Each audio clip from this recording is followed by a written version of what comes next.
You ask Tiger to calculate. This deals with linear inequalities with one unknown. The final result is t smaller than 2. Let's solve it step by step. Isolate the t. Divide both sides by 4.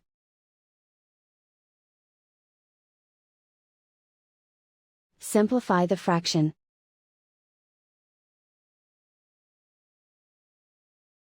Find the greatest common factor of the numerator and denominator.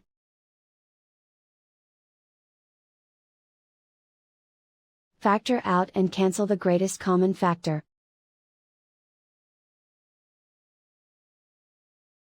Plot the solution on a coordinate grid.